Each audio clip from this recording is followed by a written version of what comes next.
Hey, what is up guys? Kevin here with P.O.G, and guys, welcome to your new speed duel format. Oh my god.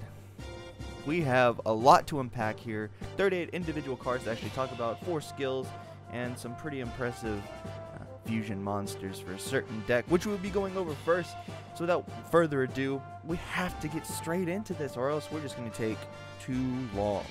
So, let's talk about our best friend first, Union Combination. Oh god, this deck got top 8 in Curseof's Fun for All tournament, and then Jetty had piloted this deck to top 8. But we're going to go over some good ideas, some bad mistakes, and all around just how nice this deck can actually be if played properly and if used the proper ratios. Thankfully, Jetty did use the proper ratios from what I understand. So, let's get into it. Xyz Cannon, Y Dragon Head, Z Metal staples, need them to make your fusions. Alright, we're not going to go over these. These are really simple, but what really makes this deck great is Union Hanger. We all know this. You know when this card is activated, you can add a light machine Union monster, so that's usually Y or Z. Usually going to go with Y. Summoning that monster, you get to equip the Z, and you know, there you go, a 1 card 2100 attack beat stick on your first turn if you're going first, and that's just beautiful. There's no other way to describe that. That's just beautiful. And we saw that a lot, especially from Jetty opening Union Hanger so much, and it's the most brilliant thing ever is when you can open the Union Hanger. So that's why we like to keep the deck really low in resources or in card count, just to draw Union Hanger a little bit better. But he did a great job with that. Moving on, Union Scramble. We saw this being such a amazing, like there's no other way to describe this. This is a powerful and amazing card for speed duels, mainly for the fact that we're going to be getting things back. And not only that, but once it's in the graveyard, you can recycle monsters to your hand to actually use for the fusion monsters effects. It is ridiculous. So with that being said, these 5 cards with the skill is the goo, right? It's the good stuff. Let's go over this skill real quick. Union Combination. We've already done this in the profile video that I did, the deck profile video, but we're gonna go over this again, just for those that didn't watch the video and actually are watching this one. Thank you. So Union Combination is you activate the skill during your main phase, and then once per turn, you can fusion summon 1 light machine fusion monster from your extra deck using monsters from your graveyard or field as fusion material. For the rest of the turn, your opponent takes no damage. Here's the thing. I want to be clear about this card. Word choice matters when cards are written, and this right here, right, using monsters from your graveyard or field. If you have either of these two equipped to either of these two, they are not monsters. You cannot use them with the skill. You have to use their effect to unequip them. However, if you are summoning off of things from just your field, you can use them when they're equipped. So, just a little bit of forewarning here. Best stuff. So let's go over these fusion monsters real quick. We didn't really see this one be played too much. It was Xyz Dragoncannon. It pops face-up spell and trap cards your opponent controls. We'll come back to this and why this might be played more in the future because of how this tournament went. Xyz Dragoncannon. We knew this card would be good. It was good, and it stayed good. It was just really nice to see things get popped. XZ. This is for all those all those back row decks that have battle traps and whatnot. This deals with face down spells and traps your opponent controls, and probably the best one, just because of Book of Moon, is YZ Tank Dragon. It's the most accessible with the Union Hanger combo. It's the most and easiest one to get out, which is ridiculous. So really amazing card. If you didn't know, it destroys face down monsters your opponent controls, so you've got everything covered except for face up monsters, which, you know, Xyz Dragoncannon takes care of. Moving on, the bane of this, the bane existence for this deck is Lost Wind. We saw that plenty of times throughout the tournament. And honestly, this is a problem. It's a big problem for the deck, because if your opponent's playing 2, they're technically playing 4, because you are special summoning, and they will get it back, and they will get 4 uses out of the 2 cards. If they're playing 3, you're going to be dealing with 6, and you have such a hard time dealing with that, because not only does it have the attack, right, and negate its effects, it's not till the end phase. It's a permanent reduction and a permanent negate. This hurts so much. This hurts the deck. This hurts literally everything this deck is trying to do. Maybe because of this, we'll have to find a new way to play the deck and be more conservative with its power. However, speaking of conservative with a powerful deck like this deck is such a headstrong, head-first deck, and we've seen what happens when you play defensively with such a strong deck.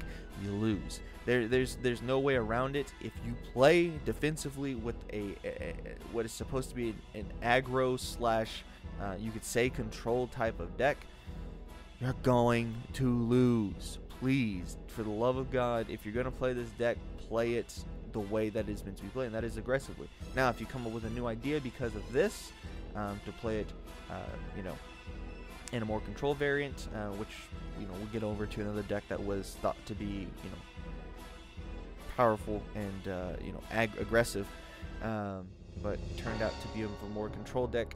You know, if there's a way to find out how to do that for this, you know, great, then we'll play it differently. But until then, I swear, people who play this defensively and think they're going to win a majority of the time, you might pull it out, but a majority of the time you think you're going to win if you play defensively with this deck, you're wrong. And I will take that to the bank every single time, and that's that. Let's talk about a card that was played that I very much disagree with in XYZ. It's Rare Metamorph. If you don't know what Rare Metamorph here, it says the effect right here. It says activate this card by targeting 1 machine monster on the field. While this card is face up on the field, that machine monster gains 500 attack. Also, negate the first spell effect that targets that monster. When that monster leaves the field, destroy this card. I just like this. I know why it was played. It was played for offerings. It was played for literally everything that targets. But again, here we are playing defensively on an aggro deck. It's not going to work out. Again, that's that for me. Night Assailant. Night Assailant was great in this deck. I don't care what anybody says. Best card ever. I forgot to put Foolish Burial on here to dump pieces, but, and as well as this. However, this card is amazing. Whether it's for destroying your opponent's stuff with this flip effect, or just getting infinite fodder if you have 1 in graveyard and 1 in hand, for the infinite discards for the fusion monsters, it's brilliant. I will not say anything bad about this card because it is great. Now, let's talk about going to the spa. If you don't know what I'm talking about, we're going to move on from XYZ. We're going to the spa. Spellproof armor. I did take him to the spa. No, he put me in the vegetable steamer. That's what happens when you play against this deck. I entirely disregarded this deck, and I kind of still do because I think this can be played around really easily, and you'll see why in a second. I'll explain it. But you're going to get taken to the vegetable steamer more or less than the spa when you play against Spellproof armor. Why? Why? Well, normal monsters, 1 less tribute, great. We've known this. And all machine monsters, you control are unaffected by your opponent's spell effects. Xyz, Spellproof armor, no back row for your opponent. Put him in the vegetable steamer, right? Along with, you now have a normal summonable 2300 beat stick. Alright? Ally of Justice, Colossalus. Oh boy. 2300, normal summonable. Not to mention, you can also play Xyz. Well, you will play Xyz. There's no way around it. You will play Xyz. You have to summon big boy monsters, and if you cannot summon big boy monsters and you have to rely on destruction of spell and traps for this, good luck. If Xyz's out and if the spa's out, you're not doing nothing. You gotta attack over it. Not to mention your opponent can have back row to stop you from attacking over it. So how do we get rid of this? Well, there's one simple way to do it, and you're probably looking at the next card, and that is Eradicating Aerosol that destroys all insect monsters on the field. I remember when Spall first came out, we said, oh no, this is going to be a problem in the future, and here it is, being a problem in the future, so we must go to Eradicating Aerosol, and the skill, which I did not put on here, whoops. It is a Weevil skill called Hidden Parasite. It changes all face-up monsters on the field to insects. Those are your opponents. I think it's your opponents. Forgive me. That'll take care of it because these will no longer be machines, right? And this clearly says it only protects. It only protects. Oh, God dang it! It only protects machines. So we got an easy out. Easy out, right? So we might see this be putting in the side deck a little bit more, especially if this continues to be a problem, which it really shouldn't be, but here we are at the spa. So with that being said, I don't expect too much from this deck in the future. I think we got it as a one-off. I don't think it's important, and I will, again, take that to the bank every single time, mainly for the fact that it's just beat down, lockdown. And that's all it is. Let's move on to probably one of the biggest, and I literally mean the biggest, surprises of Curseof's Fun for All tournament. Magnet Warriors. Magnet Warriors had such a dominating showing. Now, granted, it was by Art LaQuinte, who is an amazing player in the Speed Duel community, and that obviously has a huge weighting factor on it. But the fact that even then, when everyone wrote this deck off, even myself, right? Everyone wrote off Magnet Warriors. He managed to get top four with Magnet Warriors. And people might be asking, Kevin, how? If you didn't watch it, how did he do it? And it's quite simple, guys. Everyone was looking at aggro Magnet Warriors and getting out Valkyrion as fast as possible. This man played, oh my god, Magnet Warrior Control. Let's go over it and why it was so good. Let's go with the skill first. Magnetic Attraction. Yugi skill. Apply the following skills when a level 4 or lower Magnet Warrior monster is normal summon. You can add one level 4 or lower Magnet Warrior monster with a different name from your deck to your hand. You can imagine this happened a lot, and this is one of the reasons the deck was so good. Second effect, you can reveal 2 level 4 or lower Magnet Warrior monsters with different names from your hand, and if you do, add one Valkyrion the Magnet Warrior from your deck to your hand, and each of these skills can only be used once per duel, so you can imagine how quickly Valkyrion came to the hand and potentially became an onboard threat as a 3500 attack beater. But how come it was so good? You know, obviously there's a lot of outs for this, but how is this on the field so much? Well, it actually rarely came on the field, but how is it on the field and threatening lethal, right? First, we have to look at Delta. Delta is one of these, what I call a mistake card. I put it in the same category as Union Hanger, and even now I'm going to start putting Magnetic Field in that same category as mistake. Why? Because this card says if this card is normal or special summon, you can ascend one level 4 or lower Magnet Warrior monster from your deck to your graveyard. And if this card is sent to your graveyard, you can banish 3 level 4 or lower Magnet Warrior monsters from your graveyard except itself. And special summon one Valkyrion the Magnet Warrior from your hand or deck, ignoring its summoning conditions. You can only use each effect of Delta the Magnet Warrior once per turn. So the fact that you don't even have to actually search this with that second part of that skill is, you know, the sauce, right? Not to mention you're playing big boy monsters. You're playing 14, 15, and 17 on attack, and on defense you're playing 17, 18, and 16. Dude, some big behinds, guys. Valkyrion, right? You summon this 35, defense 3850. So he's big, right? And whenever there's an easy way to summon a big monster, it gets summoned a lot. However, there's not really that easy of a way. Let's mention that Delta can put any combination of these banished to summon this. Doesn't have to be one of each, so yeah. But the real true shining hero of this deck came from Magnetic Field. Let's read it and then let's analyze it. Wow. If you control a level 4 or lower rock earth monster, right? You can target one level 4 or lower magnet warrior monster in your graveyard and special summon it. You can only use this effect in Magnetic Field once per turn. We'll go back to that in a minute. Once per turn, at the end of the damage step, when an earth rock monster you control battled an opponent's monster, but the opponent's monster was not destroyed by the battle, you can return that opponent's monster to the hand.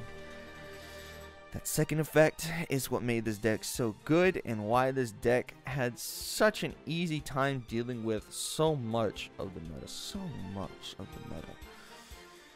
Everything in here is a rock earth. It's nice. Super duper nice. Mainly for the fact that you're loading up your graveyard. For your big boy. And you're reducing your opponent's field advantage, right? Great. Let's talk about that first effect again. Oh my god. You can target a level 4 lower magnet warrior monster in your graveyard and special summon it. Oh. You special summon Delta? Oh, you get to dump a monster? Oh. Yeah, it gets rough, guys. It gets super rough. These swarm onto the field so easily. And then your stuff is just gone. Oh, I took 500 from attacking with these. Guess what? Doesn't matter. Your monster's gone too. Field economy is gone. The advantage is gone. Not only are you playing 3 of these, but guess what? You can actually be playing 5 to 6 because you're going to be playing Metaverse. Such a beautiful card, especially if your opponent attacks into one of these. You have the Metaverse set. Wham! Put the magnetic field down. The attack was already declared. It's going to go through. You're going to bounce a monster. It's an interrupter on your opponent's turn. It is so brilliant. And honestly, there's really nothing else to be said about this deck except for the fact that congratulations, Art LeQuint, for being, you know, just a genius, I guess. And figuring this out so easily that we were playing this deck wrong or trying to play this deck wrong. Because truthfully, this has been set aside when we couldn't turbo out Valkyrion. But we don't need to turbo out Valkyrion. It's just so good. Oh, now let's talk about the downfall of this deck. At least this deck.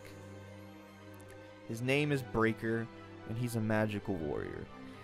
The fact that Breaker is one of the few cards that just pops the magnetic field on legs to then go in and kill a Gamma or kill an Alpha. It can't kill Beta, but if it kills these two, it's brilliant. And we love brilliant things. Let's talk about a second killer of this deck, as well as actually, you know what? I want to talk about something. One more thing. If you pop something and then you attack into one of these guys while this is on field, you're going to get that recycle back, and sometimes it's nice, so that puts a little bit of strain on the Magnet Warrior deck. So maybe, you know, we'll see a little bit more Breaker inside deck, hopefully. Now let's talk about the Bane of Existence for not only the Magnet Warriors, but possibly, or definitely, Xyz. That's Kaiku. Why? Well, when this card inflicts battle damage to your opponent, you can target up 2 monsters in their graveyard and banish those targets. Yeah, it's pretty great, you know, because you're getting rid of resources that, you know, you can't use. Delta can't banish if there's not enough, and you can't banish with a skill if they're not in there. But let's talk about the better effect, and it's one line, and it says your opponent cannot banish cards from either graveyard. You ain't summoning nothing, boys. You are literally summoning nothing. Now, it is 1800, but the defense, Jesus Christ, freed. Oh my god. Man. Kaiku. 700 defense, though. That's the problem. So, Book of Moon, pretty easy out. Just to flip it face down. And then we can start, you know, summoning stuff and popping everything. So, very nice. You know, card's really, really good. Just even if it's for a turn of stopping your opponent, if they don't have the Book of Moon, Kaiku is going to wreck a few decks. Mainly from that effect. Now let's move on to your Overlord and top skill of the format. In my opinion, it still is top skill, and it'll stay top skill until we get, you know, something a lot better. There's Inner Conflict, and it is a you know, a once per duel effect, but it is such a powerful effect that it really does not matter. Oh, activate the skill during your main phase. Once per duel, you can pay half your life points and take control of one monster your opponent controls. Doesn't matter to the position. Until the end phase, but it cannot attack Dragula's turn. Doesn't matter. We're not giving it back. You know why? Because we're going to be tributing it for big monsters, and we're going to talk about those big monsters as well. But first, we're going to talk about Apprentice Magician and how Freesquee used this engine to just get card advantage. So much good card advantage. Along with Old Vindictive and the Magician of Faith, we saw almost an impenetrable fortress. Zombino was another card that was actually used a lot, just to recycle some stuff.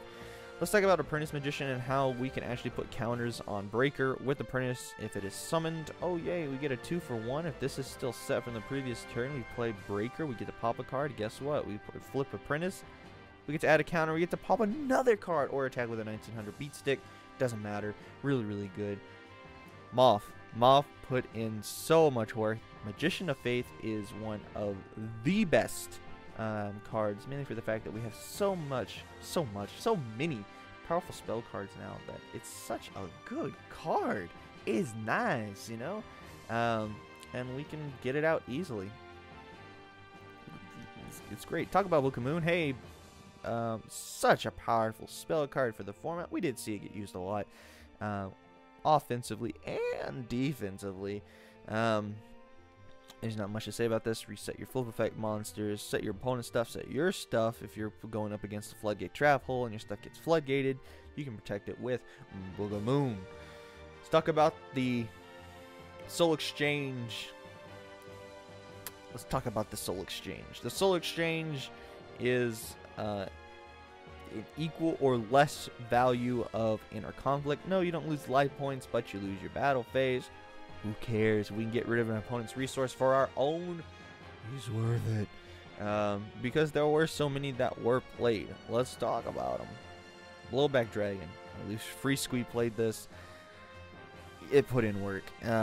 Wasn't always the best, but it put in work. Call him the Glock Dragon for all I care because he did a lot of popping, right? Dark Red Enchanter was another card that we saw being played a lot. Yes, you know why it was played? Because ripping cards out of your opponent's hand is amazing. The fact that we can Inner Conflict or Soul Exchange, get rid of one resource on field and then another in hand, delicious. Freed, just a really good card. Can't be targeted by spell effects. And also you can add where monsters level 4 or lower instead of drawing. Really, really good. 2300 beat stick. Really, really nice. Let's talk about the main VIP of finals. If you didn't see this, is Grand Marg, the Rock Monarch, right? And Grand Marg is one of those cards that was bashed from day one by everyone else. It was bashed and said, "This is the worst Monarch ever. This card is not going to do anything because you had to target the set card and then it has to stay face down." Yes, that is a powerful effect. Is it the worst Monarch out of all of them? Yes, but it can be utilized, and I advocated for this from day one, and how good Grand Mark, the Rock Monarch is. I even put it in the other deck profile before this event happened. You know why? Because this card rocks. Pun intended. This card is amazing. You know what? I'm just going to shut up. I'm going to show the clip from finals and let you guys see it for yourself. Take a look. Interesting. If that face one is an apprentice, does this reduce how many times it can float now? It does, it does. But, nope, it's a Book of Moon. Still not awaking. Sorry, Art. I book you, you book me. Yes. Now we should see ACOS probably swing over that breaker with, oh, or just, I'm probably going to take the other one, yeah. Yeah, he's gonna take what he thinks is a floater. Does he have the Rock Monarch? Oh my. Yep. Oh my god. Ooh. Oh my Is god. this game? Oh my god. If there's no Sphere Karibo, if Freeze did not opt to keep, if Freeze did not draw a Sphere Karibo, it is game. No, that's it. The Conflict OTK. A conflict OTK with Breaker and Grand Marg. Isn't that just... Oh! And the sweet relief of seeing people say, oh my god, Grand Mark is good. It is good. Well, of course it's good, you fucking idiot. I'm sorry, I shouldn't have said that. But it is good. It is amazing. I don't understand how people can not understand how good this card is in so many settings. Whatever, we're moving on. People realize it now. Don't underestimate Grand Mark, the Rock Monarch, because this card is here to stay until others get introduced. But regardless, this card is so impressive. It's so good. Used in conjunction with Book of Moon as well. You know, chef's kiss, delicious. You know, amazing. Let's talk about Exiled Force. Now that I got off of my pedestal there, my soapbox, whatever. Exiled Force, amazing card. 1-for-1 card economy. Can be searched with reinforcements. Amazing. We saw this card be used to pop a Freed that was equipped with a Nightmare Wheel, saving him in the game. Amazing. Just amazing. We're gonna move on from that because there's nothing else to really say. This card is a powerful card in the way it works, and it's very optional, very toolbox friendly. Cosmic Cyclone was used, and I think the best example of this to be used in is round 1, when we got to see an XYZ mirror match. And in game 3, time was running out. We were real low on time. Seeing Cosmic Cyclone be used by both players caused a lot of anxiety, in not only the chat, but in Curseof's opinion, being that close to time. But this card is great. I think it still gets used. You know, maybe we side it out in game 3 of time's running out, but you know, still a great card. Mind Crush was another card we saw being used in an attempt to stop the Dark Red Enchanter play, and even shotgunning it on draw phase and calling Dark Red Enchanter, which worked, by the way. Let's not pretend like it wasn't brilliant, because it was, and it worked.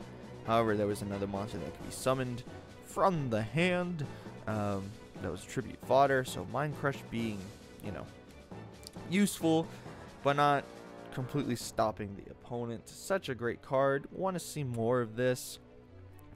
Working on a hand control variant of the deck using this and some other cards. But see how that goes. So Nightmare Wheel still being a pain in the ass. Nothing more to say. Swamp Mirror. Let's talk about Swamp. Okay, well, hold on. Swamp Mirror. Alright? It's not a mirror. It's a mirror. Mirror. Mirror. Right? I hear one person call it just Swamp Mirror. I'm gonna scream. Because you guys can't read. We know you can't read because a lot of people thought you could use... Well, hold on. Froze on me. A lot of people thought you could use union equipped monsters with this skill because we don't read. Please read. Please, for the love of God. Alright. Swamp Mirror. Activate this card by declaring one monster type and one attribute. Special summon this card as a normal monster, level 4, attack 1800, defense 1000 with that type and attribute. Also, this card is still also a trap card. Okay. Why is this important? It's really not, other than the fact that it's 1800 beat stick. We saw this being used a good bit just for that extra bit of damage. The fact that it doesn't have, you know, a stumbling curse on it, like Zoma does, being summoned in defense. This thing can be summoned in attack and get that 1800 right in, right? Best thing about this too is you declare a type and an attribute. So if, let's say, perhaps you were playing this in Magnet Warriors and you had Magnetic Field, you wanted to summon this as a rock earth monster, you could and get the effect of Magnetic Field. Widespread Ruin, Sekiretsu Armor, Light. That's what it is. Sekiretsu Armor Light. And it was good, and it was played in Magnet Warriors, and it was really nice. It went off a lot. Zoma Spirit still being a pain in the ass, just like Nightmare Wheel. Overall, Inner Conflict, right, is here to stay. That's the main objective. However, uh-oh. Uh-oh.